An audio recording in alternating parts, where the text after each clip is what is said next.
here with a very limited time with Murray. Exactly. Murray, why'd you decide to do the pod if you don't have time? I always have time for you, Jamie. Come on now. I mean, it'd be sitting in an airport for 2 hours drinking coffee and watching people. Yes. I mean, come on. This is Murray the Magician, everyone.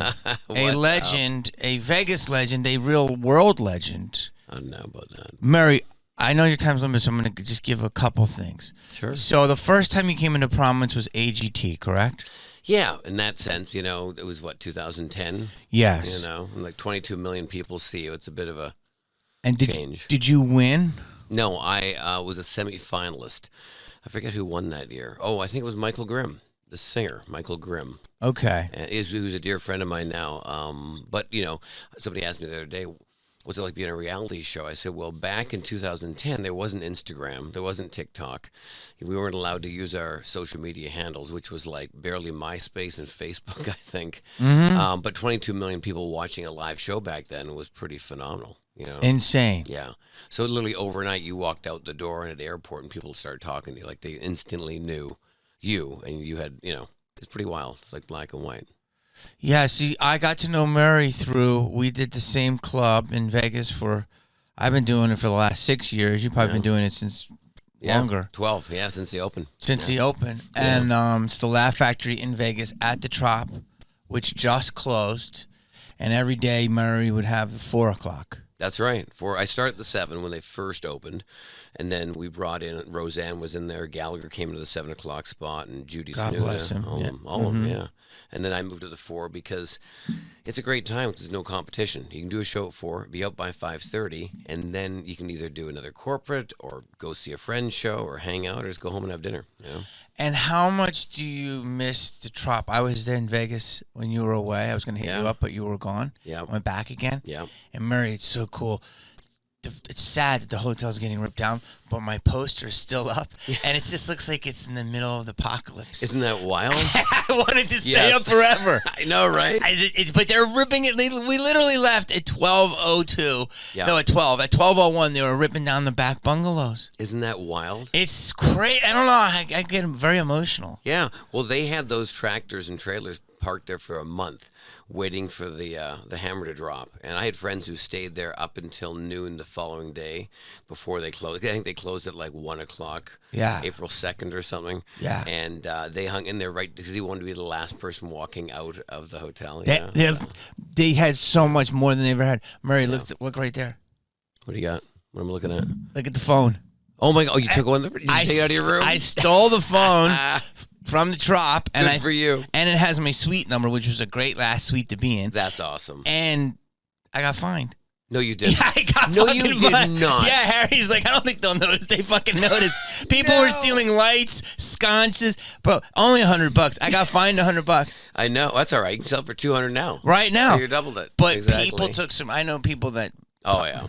Allegedly got some really cool stuff. Oh, it's amazing stuff. So I don't know why I feel such an attachment to it because it's so the last piece of Vegas history that's besides the Monte Carlo, which is now the MGM Park. That's right. And the Aladdin, I think, which is Planet Hollywood.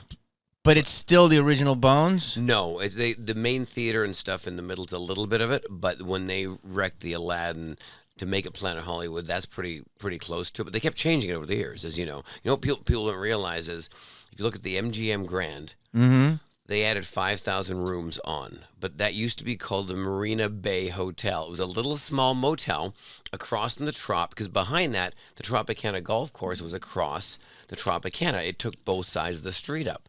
Then later they sold the golf course. Remember, every hotel had a golf course back in the day on the Strip. That was a big deal.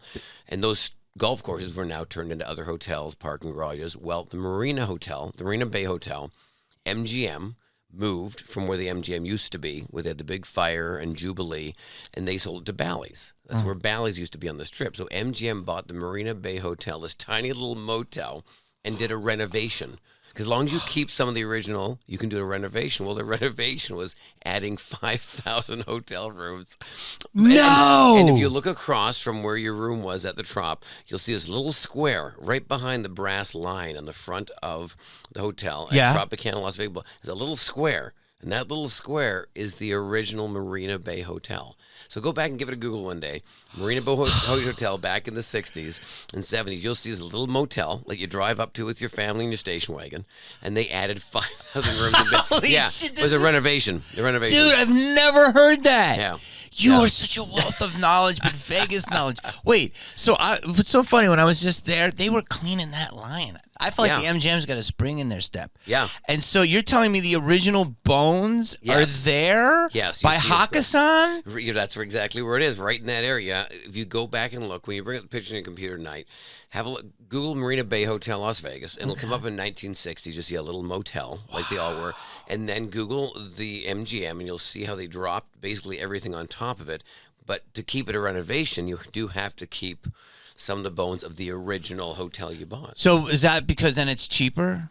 Yeah, sure. I think there's less zoning, less rights, less all sorts of things. Yeah, big time. Okay, now my next question is, there's no rooms where that is now. It's just the actual bones. And I don't know what's they in turned there. it into like a craft brewery. Could be, or it could have been Rainforest Cafe, or whatever the heck it was, you know. But as long as you keep, I think, the outside structure within the renovation, whatever.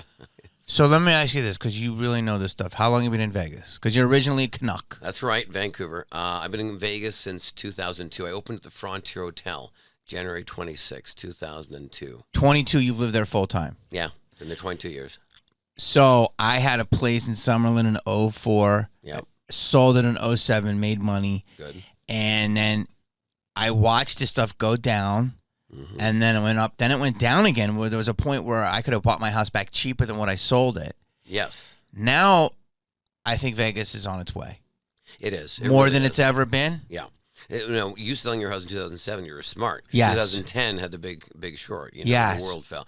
So whatever you did, you made your money. Yes. Man, people who hung on to it until 2010, they lost everything, you know. But now it's pretty hard pressed because so many of Californians are moving to Vegas and everyone else because it's affordable. But it's very hard to find a nice home under $500,000. You know? Yeah, but I still think it's very much more reasonable than here. Oh, 100%. And you get more land and everything. I can walk out and I can see only one guy defecating in front of me on the strip instead of four. Exactly. But that could be a plus or minus depending on your kink. You know, it's debatable. Yeah. So you think that it's the best it's ever been. And it's going to just get bigger. It's becoming a real city now. It really is. I mean, we got sports teams now, as we all know. Raiders. We got the Golden Knights. We now, supposedly, thanks to the Tropicana going down, have the Oakland A's coming, which I'm not sure if that's a plus or minus, you know? I think it's a plus. I think it's great. You know what I mean? I'm not sure how many fans. I know the Oakland A's back there. You've seen the stands when the A's play. There's like 9 people in the stands. So hopefully moving here, it'll reignite that team. You know what I mean? Did you hear about there's so many projects, but you know where F1 is? Yeah. Okay. And you know where that Ahern property is? Yeah, for sure. And the Virgin? Yes. That whole land? Do you know what they're building there? No. A beach. Oh, is this really going to happen? Well, they said they are. Like Dubai, where a $2 billion beach, yeah. With the off of Sahara, I think. And meanwhile, we're losing Lake Mead, and we're putting more water closer to the street. Is Lake Mead drying up? Yeah, it's been drying up since '56. But it's still there. Yeah. But they keep saying big water, but they don't realize Lake Mead was a river to begin with. Yes. It never was a lake. Yes. So just stop the dam for a good 3 years. Yes. We won't have power anywhere else, but stop the dam, fill a sucker back up, and it'll be like 1956.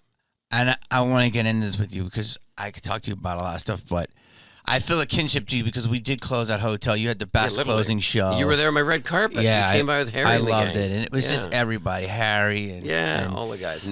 Joe was there. Yeah. And Scott. That's right, yeah. It was just nice. So you're going through something right now, and are we allowed to talk about it? Because some of the best comedians I know also are magicians. Mm-hmm. And I call them great magicians because they're part of this small fraternity at the Magic Castle, which you are a part of. And so I know different magicians throughout my life. Like when I did Romeo and Juliet, I got to know David Blaine a little bit, who was coming up as a street magician before he became a phenomenon. And then Ricky Jay from another movie. That's right. And then Jimmy Schubert. Yeah. Is also, I had no idea he's part of the Magic Castle. Great director. Love Jimmy. by the name of Ron Oliver. Plus, there's a couple more, and now I know you. And so the Magic Castle is basically your guys' mecca. It's like the Carnegie Hall for magicians. And it was a place that was really great for us as comedians because they let us do shows in a parking lot through the pandemic. So, and it's literally down the street. I've been a part of my life for 30 years because I've always lived in this area. Sure. So you did something which is crazy right now, and you're in a huge kerfuffle fight lawsuit. Yeah. What am I allowed to say? Kerfuffle. Yeah. Kerfuffle. You just had a big article in the Variety. Yeah. So what did you do, and what do you let's start there. Sure. Well, my wife and I've been doing videos online since 2015. So I've been pranking cops, parking attendants, taking a page out of your book, like your TV show years ago. We love that show. Thank you, sir. And so not reinventing the wheel, just doing stuff that works, but using magic, because that's what I do. And we've always gotten great reactions. So we did cop pranks for like 5 years. Did great, but as you know, anything, you do it for a while, it drops off, something new comes along. So my wife and I are back at home with my producer, Seth, who does all my videos. I said, let's do something fun. Let's do something like with Lucille Ball and Desi Arnaz style, very, Dean and, Jerry Lewis type style, where I'm serious and you do something funny. So I do magic and you're the annoying, the wife that's annoyed by the husband that's a magician, that thinks he's so great. And you spoof me on the tricks. So I'll get some cheap stuff on Amazon, $5-10 tricks you can buy. I'll do the trick, and then you bust me on the trick. Same way Lucy would probably do it with Desi Arnaz. Bust, you meaning tell you how the trick is done? Exactly, blow my cover. Okay. So I think I'm amazing, and she goes, "You're not amazing. You're not that great." So you're doing this is a little bit. This is like a new series of like a exactly MO, if you will, Motifa videos. Okay. Yeah, hang. It's something different. So we did one. It literally took 6 minutes to shoot because we do these videos all the time. Thought nothing of it. We edited and uploaded it, which is Seth Leach, who's my producer, who you know, and he's doing his stuff. Literally within about 2 days, we check it out. It's done like 10 million views. After about 5 days, it's got up to 50 million views. Which is pretty wild because you do things that are great sometimes, you get no traction. You do something you throw away and it runs. I know. How many times have we done that, right? I can never figure the algorithm out. Yeah, and you think it's right and then you work so hard in something. Anyways, it took off. Well, 30, 40 magicians got on the chat box because, as you know, everyone loves to comment online now and share their opinion. And there was 30 or 40 magicians not happy with me revealing tricks and giving these secrets away. Or my wife giving them away because I didn't reveal anything. She was the one. But they know that she's obviously it's my video. Yeah, she's your co-host. Oh, she's my wife. Yeah. So I didn't think it would be a big deal because I'm thinking I'm not giving away anything that is making people real money. And what I mean by that is, you can buy these things. Anyone who's really making money, if you're a good performer, you could still do the same trick and make money off the same trick I'm revealing. So anyways, a few magicians got really upset about it, started writing letters to magic clubs, the Magic Castle, going, Murray should be banned. I can't believe he's done this. He's blasphemy. He's ruining magic. And I'm thinking, well, I still do magic every day of my life.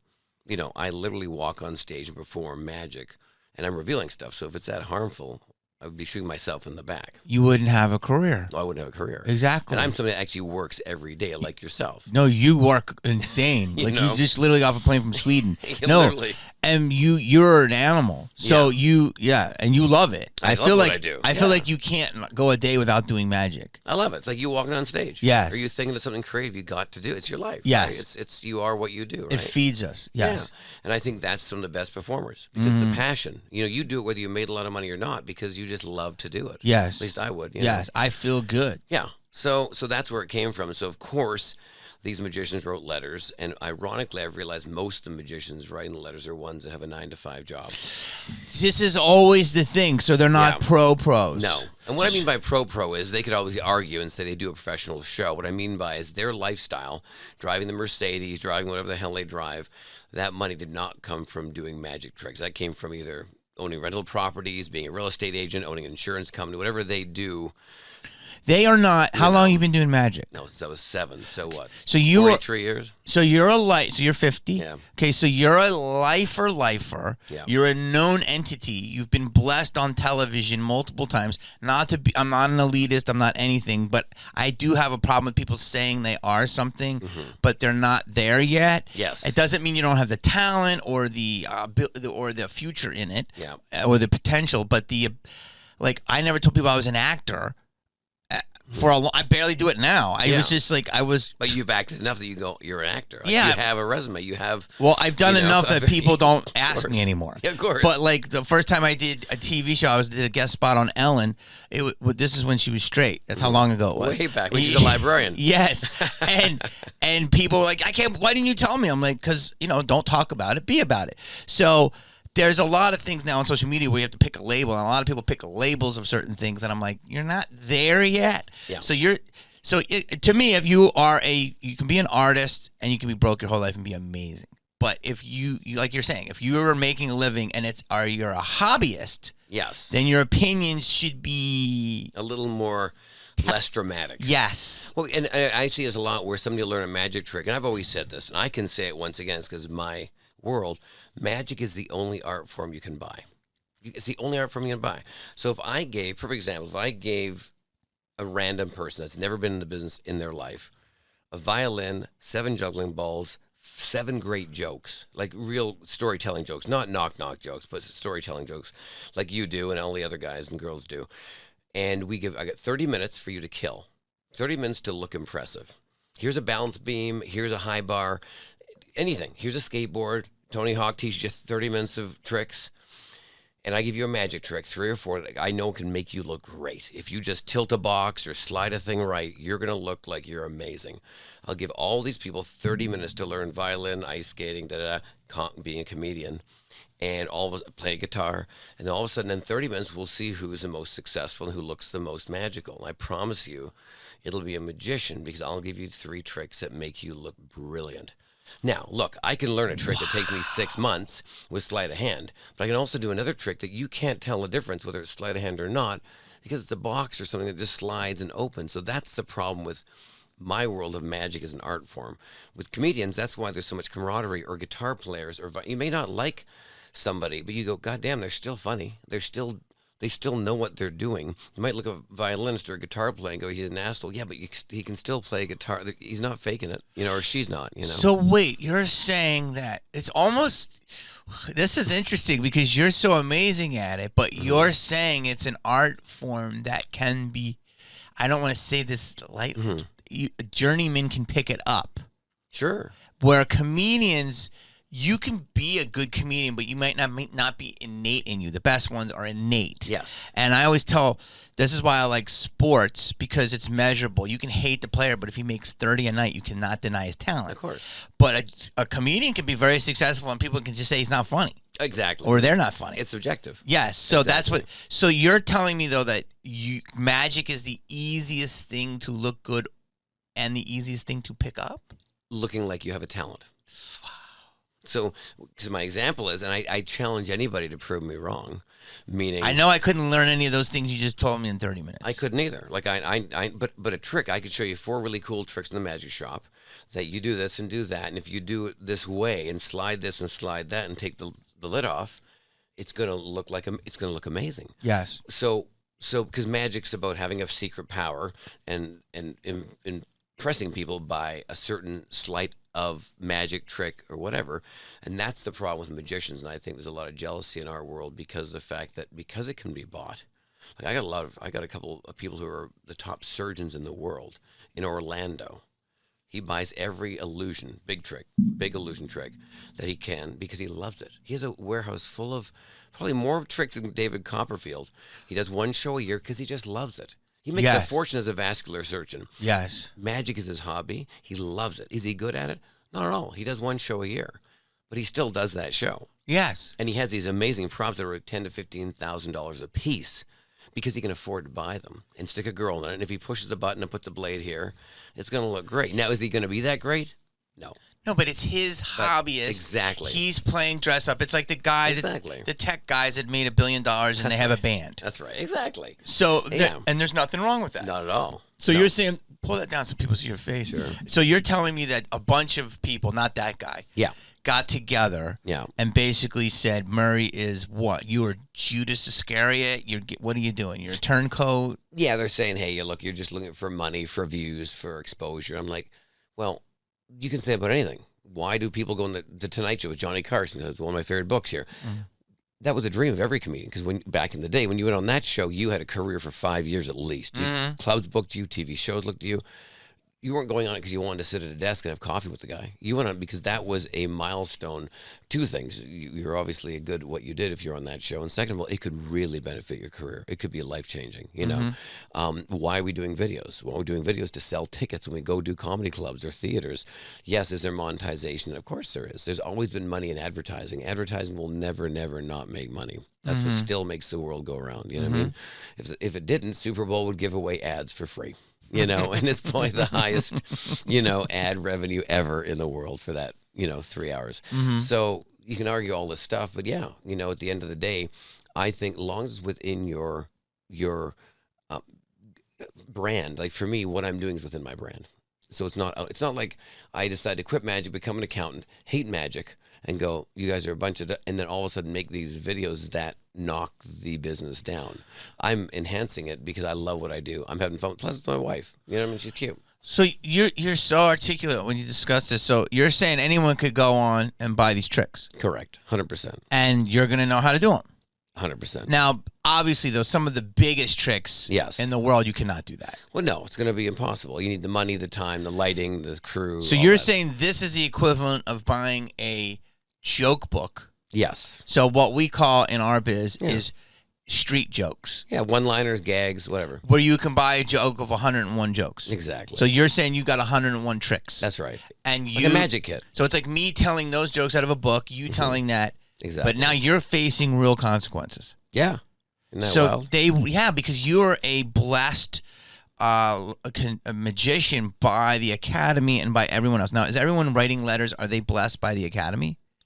I don't know if they're all members of the Magic, because they won't let me know everyone who's written. Okay. So I don't know whether they're members or not. Obviously, members will be more accepted because you're part of the world. You know what I mean? How many members are there? Do you know? That's a great question. I don't know exactly how many they have at the Magic Castle in Hollywood. Because don't forget, to work at the Magic Castle, you don't need to be a member. People understand the Magic Castle is one business. So that's the building, and that's the venue. The Academy of Magical Arts is the club that's allowed to be in the building. And who came first? The Magic Castle, the club. The building itself, by Milt Larson, Bill and Milt Larson, they built that. They used to work on game shows years and years ago. They're both passed now, unfortunately. Oh, the Larson brothers. Yeah, the Larson what was their brothers, most famous game show? That's a great question. But yes, I do see them everywhere. It goes way back. And they built it. When was it built? I want to say, and this is a great question, I should know this by now, in the early 60s. Early 60s, and they built it as a club for magicians. You know, it was a house beforehand, early 1900s, a Lane mansion, and then it became a sane asylum. So everything was painted white. A sane asylum? Yes, all that was painted white inside. The wood was covered up. Everything. Oh my God, Murray! Yeah, it's so perfect that it's that now. And it's hard to believe, right? Wow. Yeah, and then when Bill and Milt got a hold of it, they peeled the wood back and realized, wait a minute. This is a gorgeous looking place. Like let's just peel the paint off, bring everything back, and then he started adding to it. And a lot of that stuff you see inside the Magic Castle, like you see the top of the bar. If it looks like a gymnasium floor, it is. Part of that bar is actually the original Hollywood High School gymnasium. Before they put a new one in, Milt Larson would go and find other things that were being wrecked, historical sites, take them and integrate them into the Magic Castle. Oh, I love that. Yeah. If you look at the ceiling, it's got domes of glass from other estates in the Hollywood Hills. The sides of the bar and the bottom, if you look at them, they look like they have little indents. They're actually cut doors from in a church that was demolished. So everything he's added from other places that were dying, he added to it. Isn't that wild? It's really it's Los Angeles. Yeah. It's the history of Hollywood. 100%. And it's also in that area because that area was all Charlie Chaplin-esque. All that. Just down the street is the studios, Jim Henson Studios. Exactly. Yeah. So you're doing this and they're what is the status of your case now? The actual academy. Well, I went in for a meeting about a week ago because they wanted to meet me to stand my ground or to hear my voice, and they said you can write a letter, do a Zoom, or appear in person. I was going to write a letter because I'm like I'm busy, literally, as you know, and I really am been busy flying around. But then it was actually when I saw you at Howie Mandel's podcast about a few weeks ago. Howie's like, you don't write a letter, you walk in there. I'm like, Howie, I'm flying around. He says, Howie, you're right there. He's the one. Yeah. Howie's 100% correct. I was like, you walk in and talk to him. I said, well, Howie, I'm busy. He said, no. You know what? Seriously, walk in them. You're a magician that's been doing it all your life. You've been a member since you were 24 years old there. You work every day. You've been on the Las Vegas Strip for 22 years straight as an act, plus on TV more than most people. Yeah, you talk to him. Mm-hmm. Like, you're one of the people that are actually pushing magic forward and a good role model. This is not going to change any of that. But anyways, so I said, you know what? I'm going to go in. So I went and sat and talked with him. And I pitched shared my ideas. I felt like it was a pitch meeting, to be honest with you, like for a TV show. How many people in there? There was like 5 guys and a girl. One of them, you're one of the most credentialed magicians to be in there, for sure. Yeah. I believe it was in the Houdini seance room. We hung out. Really nice people. They're all wonderful. Are they all magicians? Yes, they're all magicians, or they're magicians in the sense of they do magic once or twice a week, or maybe once a month. So it's like SAG. The SAG board is all actors. That's right. Exactly. Okay, yeah. Got it. So these are all members. Nice chat with them, and I said, well, here's the thing. Of course, I had videos to show and to stand on, and recently there was a video on. And look, all these magicians I mentioned, they're friends of mine. I think they're great. It's just the position I've been put in.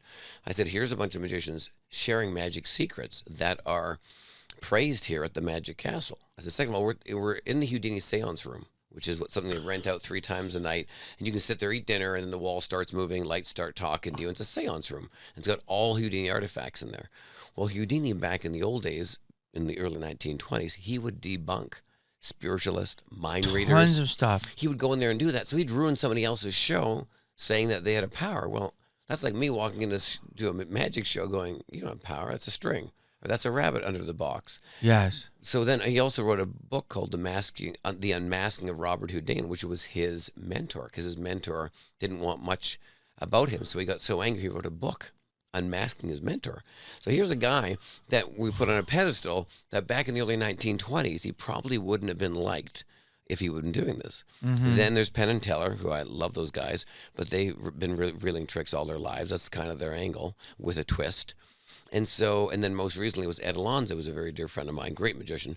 And he did Gordon Ramsay's Master Chef Junior on the Magic Castle stage, where he got cut in half, this girl, but then he opens up the other side of the cut in half box and he climbs out of the fake base on the bottom of it, giving away the fake base on the Magic Castle stage 3 weeks ago on national television. Dude. At the Magic Castle. I'm like, guys, I love all this and you're hating on me, but here's something that happened in the actual venue with the member. He's actually on the board, Ed Alonzo. I love Ed. I have nothing against Ed at all. He's a phenomenal magician, one of the best. And I have no problem with them doing this. But if you're going to... But what's fair is fair. If you're going to crap on me, yeah, let's look at... And you approve this. Like, somebody saw this, and that's okay, but you gave away a base of a trick, which is a base is an area where you'd hide somebody somewhere in a box or somewhere in a box or somewhere in a wall or whatever the case is. And they gave that away on national TV in the Magic Castle on TV. So I'm thinking, so what's the deal? Like, how are you doing this? And then another dear friend of mine is Justin Willman, who's got a prank show on Netflix just now, and he gives away how you drive blindfolded down a street. He says, oh, you can see through the bag over your head, which is a really big famous magician's trick called Dunninger. He was way back in the early 1900s. He'd drive around a street blindfolded like a blind driver. And, of course, they give away the thing that you could see through a bag, you know. Obviously, you can see something. You're not going to drive blindfolded. But the point is, these are just 2 shows that have been on TV the last 6 weeks of people that are really liked at the Magic Castle. I'm like, well, here's an example that just happened. Well, this is all happening. So where's the justification? So all I'm asking for is whatever you want done to me, lose my membership, get rid of me, I just want it equal across the board. Get rid of the Houdini seance room because he gave away tricks back in the day. Take Penn and Teller's poster off the wall because they've given away tricks. Matt King, who's a phenomenal magician, and he's given away tricks on TV. You know, Ed Alonzo, Justin Willem. So here's all of us working professionals doing stuff just to keep us working, yet, there's no repercussion. So I'm like, my argument is, do unto me as you don't do unto them, and it's a fair game. And what did they say? I'm still waiting. That was 2 weeks ago, so I'm waiting for the big verdict of what's going to happen. So, but I love the castle. I think it's a great place. I just think a lot of these people, unfortunately, need to understand that it's not about whether people understand how a trick works. It's about when you walk on that stage and for you to be entertaining. Bottom line. Mm-hmm. Bottom line. Whatever you do, the key is to take those people out of the real world for an hour, whether you're doing comedy, magic, music, acting, whatever we do for a living, ventriloquism, and make them have a great time. You know what I mean? And if it's about making fun of your business a little bit here and there like we all do, and it's entertaining and it's accepted, go with it. If you get kicked out, do you think you're being targeted? Yeah, I think I'm being targeted.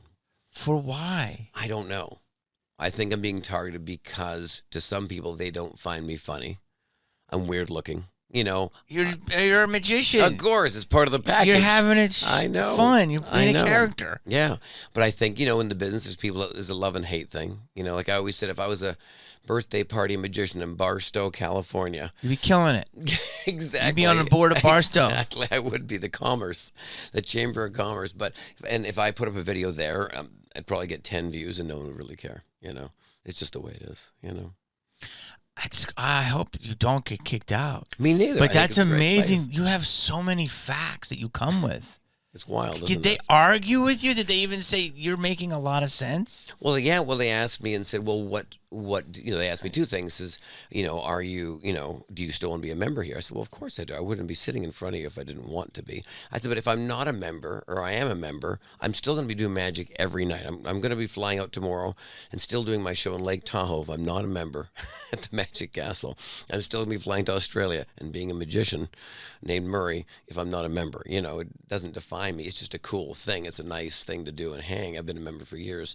But most of the magicians who actually perform there aren't Magic Castle members because it's not cheap. It's an expensive place to be a member of.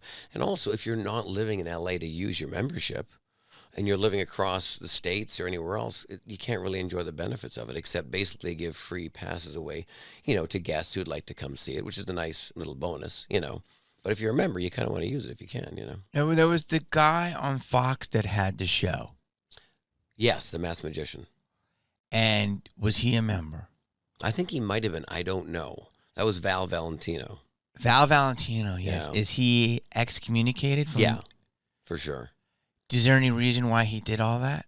I think he got offered a lot of money for it, And that TV show was very well done. Love it or hate it, it was very well done. A lot of people liked it. I think the biggest mistake he made with doing that is he was giving away secrets for 5 or 6 seasons, and no one knew who it was. Well, do you realize the beautiful thing? If you're Blue Man Group or the Wiggles from Australia or any of these groups, you're timeless. So if you are the producer behind that, it's like Blue's Clues. You could keep it running forever. You're Big Bird. Big Bird's never aged. Yeah. And I'm thinking, how have you not that sixth episode you did, or 6 1 hour episode? Why didn't you do all magic, right? And then that was it. Launched your world tour and went on tour as the Masked Magician. You could have had 4 guys, one in Asia, one in Europe, one in the States, and one in South America, all Masked Magician doing a full hour and a half magic show, selling out because it was so famous, doing real magic. Maybe give a couple tricks away in the middle of the show that are fun for people to learn. But you could have had this Batman kind of Joker brand going around the world. That's the only mistake. I think Val made a mistake on going, how did you not turn that into a magician? And he revealed it was him on the show? Yeah, I think a lot of magicians came up and figured out who it was as well, and so he had to, because it was a lot of people, angry people, because he was really revealing so much, and it was such a vindictive kind of angle of revealing magic. You know what I mean? It was really like, here's the trick, here's how it's really done. It was really descriptive on how it was. It's almost like like the Property Brothers, how to build a house, take this down to the struts, put a nail here, do this. Whereas I think when you're doing something like that, it's definitely a different angle than having a prank, a joke, or doing something a little more lighthearted, What was his, was his biggest reveal that pained you? I don't know. See, it didn't bother me. I was kind of touring the world, doing some hotels and doing cruise ships and that as a young kid when that came out in my early 20s, I guess. And it didn't bother me because I was working still. Yeah. So I found it brilliant that somebody had the balls to do it. So I thought, man, you're going to be hated. and then a lot. And I thought, well, you're making a fortune probably. And I thought, very well done. And I thought, man, I hope you turn this into a tour because you could be the next biggest magician doing real magic as an entertainer, not just giving away stuff. Because to watch a live show just giving away tricks, that's no show. It's kind of boring. Yeah. You know, it's like a museum. Yeah. You couldn't do a show just that. It's like doing a show just punchlines. Well, Yeah. there's no laugh. There's nothing there. So same with magic. You can't just have a show where you reveal stuff, you know. But the way they did it was almost like a Dateline. You know, almost like an American Greed. So it had a very different angle to that. But with a live show, you can't really be entertaining doing an hour like that, you know. So It made it stink. Yep. I remember. I know. I know you got to go, buddy. I know. Thank you. We got to do another one. I know. We have Jamie, more time. Thank you so much for having me here. Dude, you're I'm so incredible. excited. I Dude, could talk love to you for 2 hours. Do you want to hit your socials? Yeah. Murray Sawchuk on everything, or Murray the Magician, or Magic Murray. Just Google Murray, banned from the Magic Castle. That'll come up nicely. Go see his show. He's incredible. All right. Thanks, Jamie. Like and subscribe, guys. Thank you. Take care. Thank you.